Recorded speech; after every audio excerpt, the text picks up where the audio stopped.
Okay, who wants to get things started? If you just raise your hand, we'll get the mic around the room as soon as we can. Jerry, do you want to start things off here? Thank you. First of all, Frank, can we just ask about the racism incident, what was said and what's been said to you and what was said to Antonio and Cesar? All I know is that Tony Rudiger has said that he had some racist chanting or comment. I haven't had an individual conversation with Tony. I've only addressed the group, and a couple of the lads are in doping. But of course, I'll support Tony as we would support any of our players. In fact, any opposition players, wherever this happens, whatever stadium it happens at, needs to be dealt with. And as I don't know any more than that, we'll wait for the process to happen. Okay, who's next, please? In the front here. Frank, on the same subject, do you get the feeling this problem's getting worse in English football? I don't know. I don't know if it's getting better or worse or not. We're much more aware of the fact that we have a protocol, and to report it is obviously a positive step. Of course, in the perfect world, we wish that's not needed. I don't know whether it's getting better or worse, but if it is fact and it's true and it happened, then it needs to be dealt with and punishment needs to be strong. Jacob? Frank, do you think that it might come to the point where teams are going to have to walk off, because it doesn't seem to be stopping this at all? It's been a year of this now, of racism towards players. I don't know, and I think I've got to be careful to start talking as this was a matter of fact what's happened. I think it will be looked into. In terms of walking off the pitch, I think that has to feel right in the moment. Until that moment comes, I think I don't want to guess what I would do. It would depend on what the players are saying, what they're feeling. I will be absolutely 100% behind them and I'm sure it would be a group decision, but we're not there yet, so it's hypothetical to a degree. Liam? Frank, just on the game, Jose was just in. He said that you used a system today that a lot of the players were comfortable with from Antonio Conte's time. Did that factor into your thinking at all? What was the thinking behind the formation switch? Didn't factor at all, because I don't know if I want to go through all the players, but I'm sure half of them were not here. The players on the pitch, something like that. I know Tomori wasn't, I know Mason Mount wasn't, and Tammy Abraham. And I'm not trying to clone anyone's system.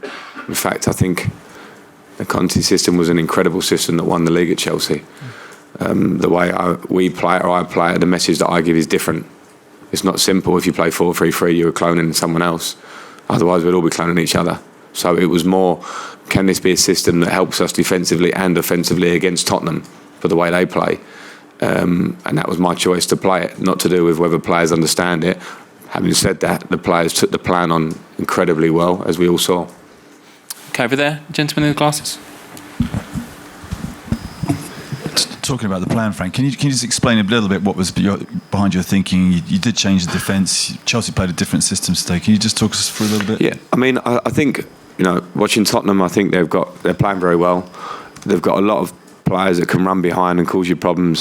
Son, Kane, Ali, Moura, and having an extra centre-back gives you an element of protection against that, particularly the athletic centre-backs that we have, and they never got in on that pass today. The most important factor in my thinking was what it could bring us offensively and in terms of controlling possession of the ball. And I felt that where Tottenham do defend quite compact, we needed to use the sides of the pitch. Wing-backs help you do that. And then it allows us, and we haven't been clinical enough lately, but it allowed us to get Mason Mount and Willian slightly inside behind Tammy. So we had an element of protection the way it worked, but also I think it allowed us to have loads of control of the ball. So I'm pleased with how it did go. Matt? From the way you celebrated the end, Frank, that was clearly more than just another 3 points. Does it get that much more emotional when you're the manager than when you were perhaps playing in these sorts of games? Possibly. Particularly when you've had a long week, and we've waited a long time for a week's training to be able to work on what we wanted to do today. So that's been great. And that's not just me, obviously. It's not just about me, it's about the staff and the input, and we speak a lot this week. I spoke a lot, worked with the players on the pitch. So for me, the reason to get so excited was not to look like we've absolutely accomplished anything, because we haven't, because we play Southampton in a few days and we need to worry about where we're at in May.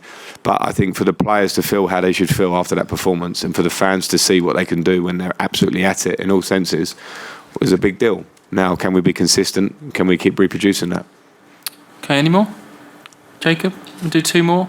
Jacob, in the middle there, please. On the red card, Jose suggested that Rudiger might have made but a lot of it. What did you make of it? And do you think It was that's a red card. It was a red card. I don't know how much you're supposed to make out of it. I think Son is a great player, and don't know him, but from the outside looks like a great person. But sometimes in football you have instinctive moments that happen, a bit of a reflex. Maybe sometimes in a game that you're having it really tough, where it's going against you a little bit. And I think it was that moment. So I would not have any words said about how Tony Rudiger dealt with that.